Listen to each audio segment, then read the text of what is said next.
The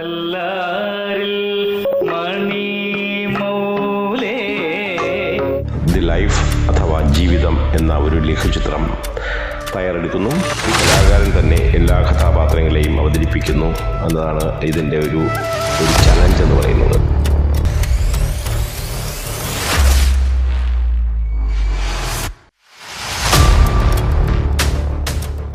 നമ്മളൊരു 2 വർഷത്തിനും എനിക്ക് തുടങ്ങിയ ഒരു ആശയമായിരുന്നു.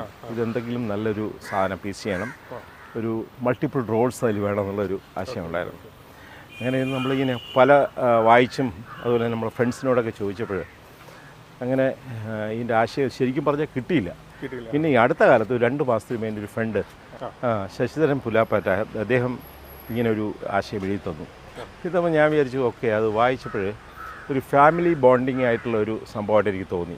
ഒരു ഫേസ് ഓഫ് ലൈഫ് ഉണ്ടല്ലോ, ഒരു പ്രായമായി കഴിഞ്ഞ് കഴിഞ്ഞാൽ അവസാനം ഉണ്ടാകുന്ന ലൈഫ് എല്ലാവർക്കും ഉള്ളതാണ്. നമുക്കും എല്ലാവർക്കും, കാണികൾക്കും, നമ്മൾ കണ്ടുകൊണ്ടിരിക്കുന്ന എല്ലാവർക്കും ഉണ്ടാകുന്ന സംഭവമാണ്. അപ്പോൾ അതിനെ കോൺസെൻട്രേറ്റ് ചെയ്തിട്ട് ആ ഒരു സാധനം എനിക്ക് എടുക്കണമെന്ന് തോന്നിയിട്ട് ചെയ്തു. പിന്നെ അതിൽ നറേഷൻസ് ഉണ്ട്, നമുക്ക് ധാരാളം പുരാണ കഥാപാത്രങ്ങളുണ്ട്. ദശരഥനും രാമനും തമ്മിലുള്ള ആ ഒരു ബന്ധം, അതുപോലെ തന്നെ യയാതി പുരു, ഒരു 15ഓളം കഥാപാത്രങ്ങൾ ഞാൻ അതെ ഒരു 15 ക്യാരക്ടേഴ്സ്, 14 അല്ല 14 ആണെന്ന് തോന്നുന്നു, 14 ക്യാരക്ടേഴ്സ്. ഇത്രയും കഥാപാത്രങ്ങൾ ഒറ്റയ്ക്ക് ചെയ്യാനുള്ളൊരു അതൊരു ചലഞ്ചായിരുന്നു. It was really a challenge. എനിക്ക് ചലഞ്ചായിട്ട് എടുക്കണമെന്ന് തന്നെ തോന്നി. കാരണം അതിൽ പല ഡിഫറെൻ്റ് ആയിട്ടുള്ള ഏജ് ഫാക്ടേഴ്സ്, ഐ മീൻ ഒരു 75 ഇയേഴ്സ് മുതൽ ഒരു 10, 35, 40 വയസ്സ് വരെ എടുക്കാനുള്ള ഒരു ചലഞ്ച് തന്നെയാണ്.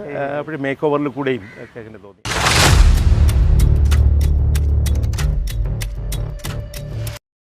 ഒരു 3 ദിവസം കൊണ്ടാണ് ഈ പ്രൊജക്ട് എക്സിക്യൂട്ട് ചെയ്തിരിക്കുന്നത്. അതെ. ഇത് താങ്കളുടെ ഒരു 30 വർഷത്തെ കോർപ്പറേറ്റ് ലൈഫ് എന്തെങ്കിലും വിധത്തിലുള്ള? ഓഫ് കോഴ്സ്, ഇത് ശരിക്കും പറഞ്ഞാൽ പ്രോജക്റ്റ് മാനേജ്മെൻറ്റ് തന്നെയാണ്.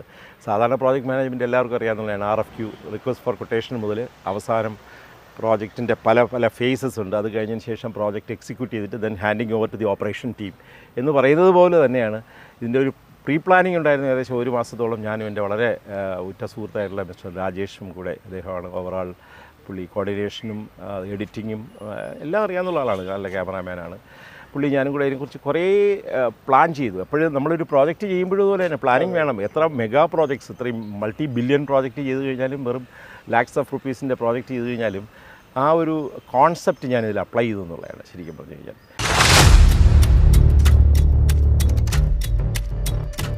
സമൂഹത്തിന് നൽകുന്ന വലിയൊരു സന്ദേശം. ഓഫ് കോഴ്സ്, സാധാരണ എപ്പോഴും കേരളം നേരിടുന്ന ഏറ്റവും വലിയൊരു വെല്ലുവിളിയാണ്. അബ്സല്യൂട്ട്ലി.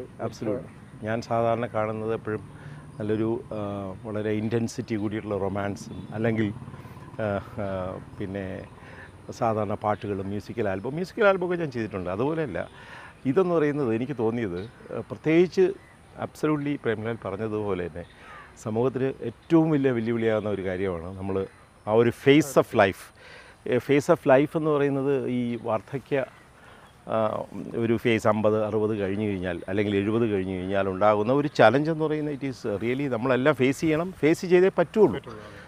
ആ ഒരു ഇതിനെയാണ് ഞാൻ ഇതിലെടുത്ത് കാണിച്ചത്. അപ്പോഴതിൽ കുട്ടികളുണ്ടെങ്കിൽ ആ കുട്ടികൾ എത്രത്തോളം അച്ഛനമ്മമാരെ ബഹുമാനിക്കണമെന്നും അവരെ ടേക്ക് കെയർ ചെയ്യണമെന്നുള്ളതിൻ്റെ ചെറിയൊരു മെസ്സേജ്. ഇത് വലിയ ഇതൊന്നുമില്ലോ, ആ 20 മിനിറ്റ്സുള്ള ഒരു ചെറിയൊരു ദൃശ്യാവിഷ്കാരമാണ്. അതൊരു ചലഞ്ചാണ്. പിന്നെ നമുക്ക് നല്ല ക്യാമറാമാൻ എൻ്റെ ഒരു ഫ്രണ്ട് തന്നെയാണ്, ഷിബു വർണ്ണം, നല്ല മിടുക്കനായിട്ടുള്ള ഒരു ചെറുപ്പക്കാരൻ.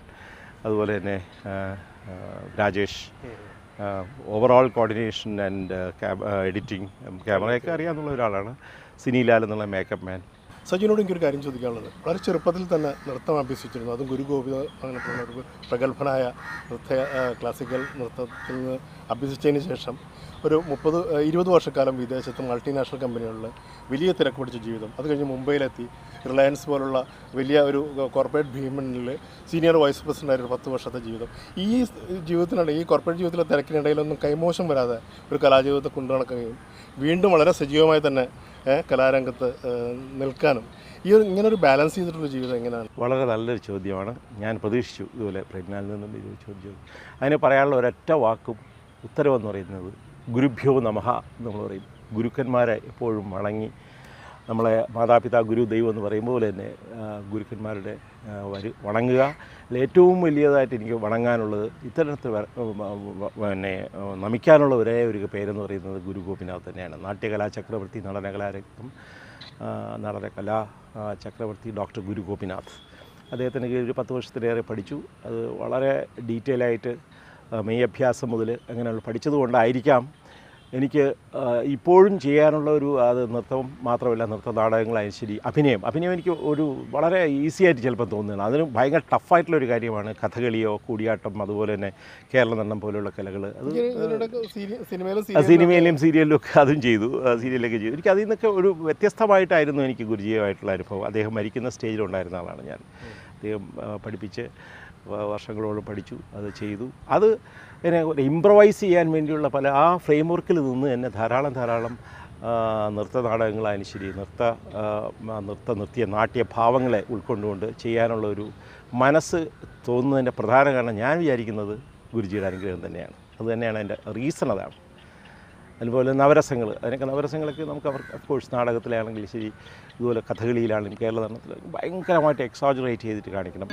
ഇനി നമ്മൾ ഒറ്റയ്ക്ക് കഴിയുന്നത് ശരിയല്ല എന്നൊരു തോന്നൽ. കുട്ടികൾക്കൊക്കെ അവരുടേതായ തിരക്ക. ഒരു ദിവസത്തെ അവധി കൂടെ തരണം. നീ കവലയിൽ നിന്ന് ഇങ്ങോട്ട് വരുന്നത് കണ്ടു.